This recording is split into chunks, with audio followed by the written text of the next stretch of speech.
เรียนะครับก็คือเป็นแอเรียสำหรับแสดงข้อความที่มากกว่าเป็นนะครับแก้ไขได้อันนี้มันมีอ้างอิงตรงนี้นะครับก็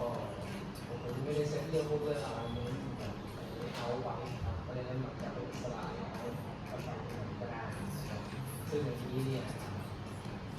เป็นข้อที่เราต้องปรับอันนี้เป็นแชร์เรียนของเราเราเป็นผู้ที่จะทำ Just fine before I met you. I drink too much and that's an issue, but I'm okay. ครูก็ให้ความรู้